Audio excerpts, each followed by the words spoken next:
The India-China border issue is heating up. Last week, China renamed 11 places in India's Arunachal Pradesh. Today, India's Home Minister Amit Shah landed in the state. An angry China has issued a statement. It calls the visit a violation of China's sovereignty. But why is China so upset? Because India is responding to it in a language that it understands. In the past, India used to play down such tensions.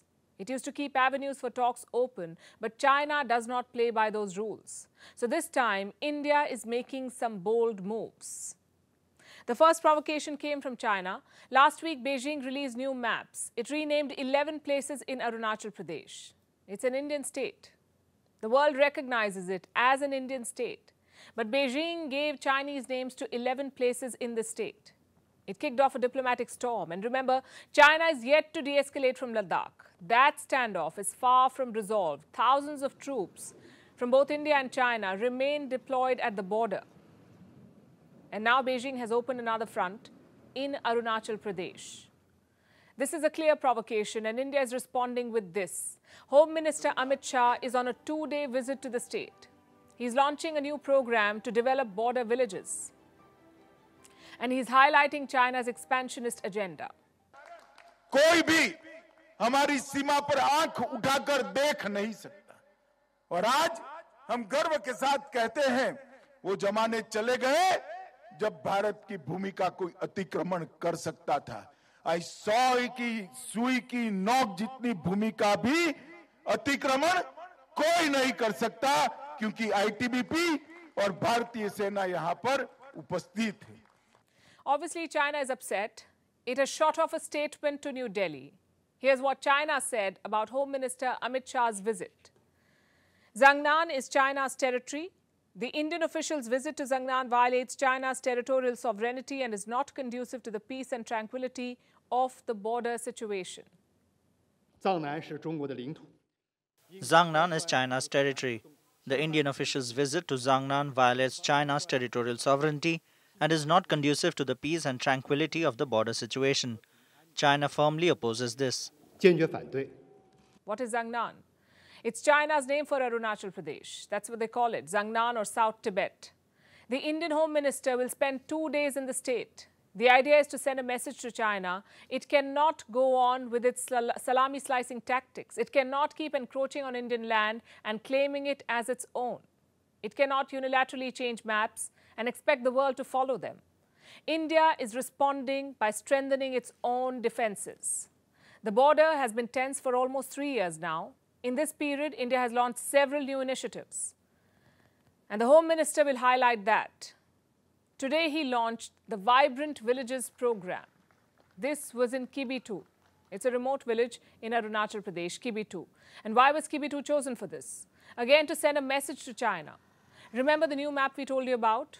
The one where China has renamed 11 places in Arunachal Pradesh? One of those places is near Kibitu. And perhaps that is the reason why this village was chosen for today's event. India wants to convey that these areas remain an inalienable part of India. Now, what is the Vibrant Villages program? It's India's answer to China's Model Villages program. For years now, China has been building a chain of moderately prosperous villages. These are near the LAC, or the line of actual control, which is the de facto border between India and China. These model villages are on the Chinese side. Beijing likes to call them development projects. But essentially, they're bases for China to further its territorial claims. Experts say the Chinese military could use these villages. In the event of a conflict, they'll use this border infrastructure to mobilize men and military equipment. India's project is different, though. India is not an expansionist power. History is proof. India's rise has been peaceful. So this program, the Vibrant Villages program, is said to be a development and connectivity project. It is basically meant to integrate remote areas with the rest of India and improve the quality of life for those living there. Kibitu is just one project. There are almost 3,000 villages in 19 districts that will be developed through this program, 3,000 villages. And these villages will be on the northern borders of Arunachal Pradesh, Sikkim, Uttarakhand, Himachal Pradesh and Ladakh. So the plan is basically to cover almost the entire line of actual control with China. In the first phase, 662 villages will be covered. This includes 455 villages in Arunachal Pradesh alone. And which are the focus areas? Again, I have a list. Road connectivity, drinking water, electricity, which includes renewable sources like solar and wind power, mobile and internet connectivity, tourist centers, multi-purpose centers, and healthcare infrastructure. India has allocated about $586 million for this project. And that's not all. Kibitu is getting 9 micro-hydel projects too. They will provide electricity to border villages. On this visit, Home Minister Amit Shah is also inaugurating security projects. These belong to the ITBP, the Indo-Tibetan Border Police. It is India's first line of defense against China at the border, the ITBP. Earlier this year, New Delhi decided to bolster the ITBP. Close to 9,000 troops will be added to this force. A total of 7 battalions will be raised. And where will these troops be deployed? Reports say they will be sent to 47 new border posts and a dozen staging camps. These will be along the India-China border. So development of remote areas and security are covered. But India's response has a third aspect too, and that is connectivity. In recent years, India has ramped up connectivity projects, especially in Arunachal Pradesh. As of last year, there were 73 road construction projects in the works. This is border infrastructure for the state of Arunachal Pradesh. These roads will enable better access to the LAC, the line of actual control. In 5 years, India has spent around $1.8 billion on roads alone, $1.8 billion. And that's how India is approaching its China challenge, covering all bases and firming up defenses. The only difference is this. Earlier, India preferred to work quietly while China played the wolf warrior. Beijing talks in a loud and confrontational tone and follows up with provocative actions on the border. Home Minister Amit Shah's visit to Arunachal Pradesh is a departure from the past for India. It no longer wants to stay silent. It is making its intentions clear and acting decisively as the dragon breathes fire. And speaking of India acting decisively, will the UK get a sample too? I ask this because a report has been making the rounds since yesterday. It says India is halting trade talks with the UK over Khalistani attacks. This was reported by the British media outlet The Times. It said India was angry because Britain had failed to crack down on the Khalistanis. Remember, India has come under attack in London. Khalistanis ran riot at the Indian High Commission last month. They tried to desecrate the Indian flag. New Delhi has been demanding action against them. It also identified the attackers and filed cases against them. Now, The Times has published this report. It says India will stall trade talks until London cracks the whip. Hours later, Indian authorities weighed in. They're said to have called this Times report baseless. No formal statement has been issued yet. The Indian denial was conveyed through an anonymous government source. And then a statement came from the UK, from a spokesperson of the Department for Business and Trade. This is what it said. Both the UK and India are committed to delivering an ambitious and mutually beneficial FTA, that's free trade agreement, and concluded the latest round of trade talks last month. So apparently the trade talks are on as scheduled. A British parliamentary delegation is also in New Delhi as we speak. This is to discuss trade and research opportunities. Also the Free Trade Agreement or FTA. This is the first UK parliamentary visit to India in 6 years.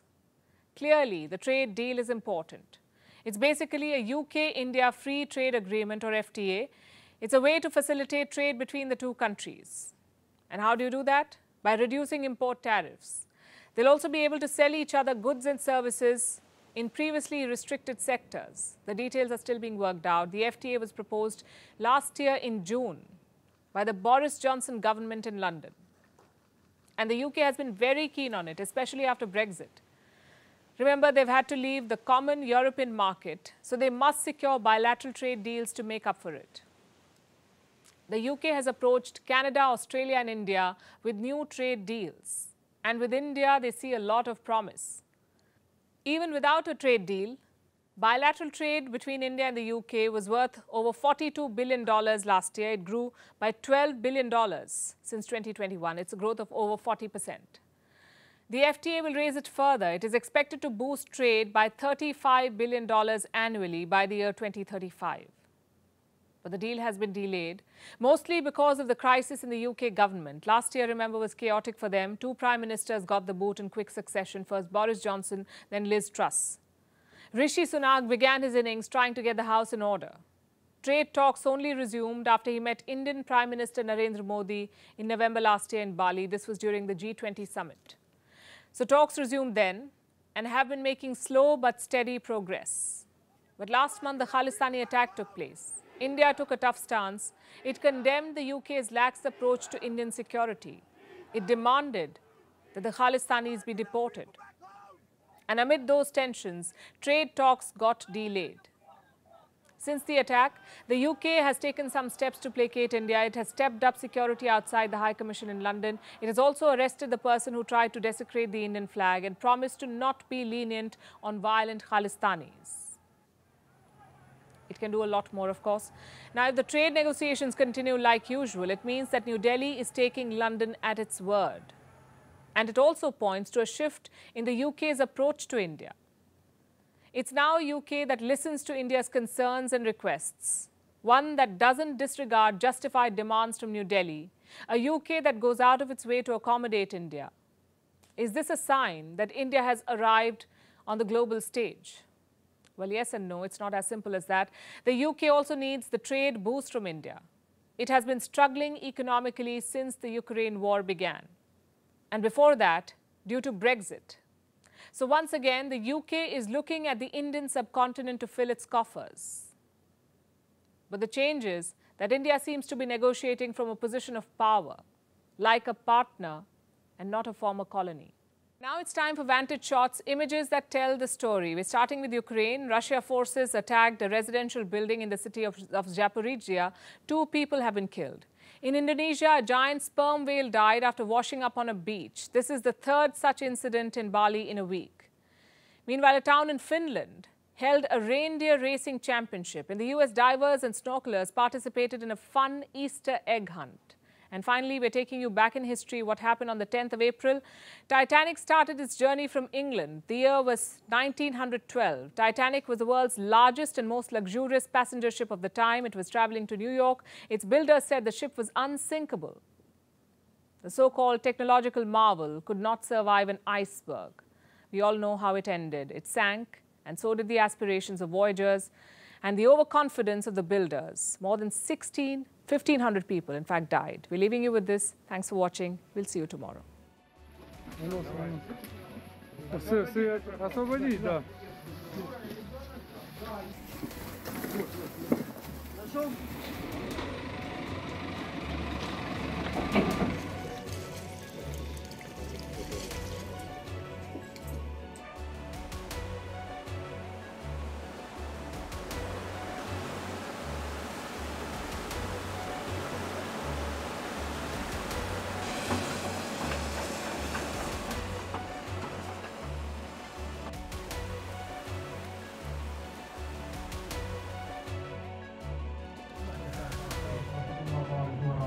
Keltaisella värillä kullaamisvahva. Nyt se on mennyt jo aikoja sitten. 10 aluksi pystyi tuoda keulapaikkaa puolustamaan. Sen sijaan punaisena tulee ykkösenä kulkuri.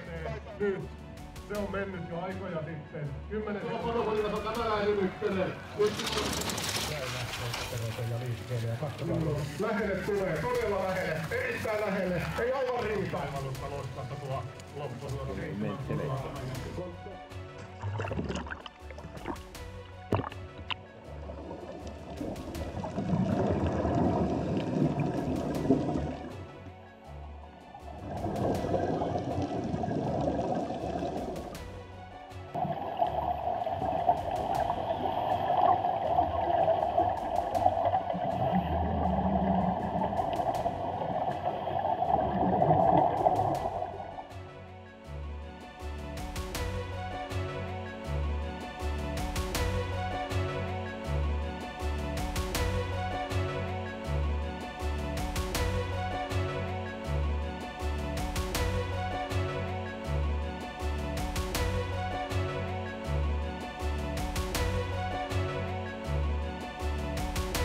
Thank you.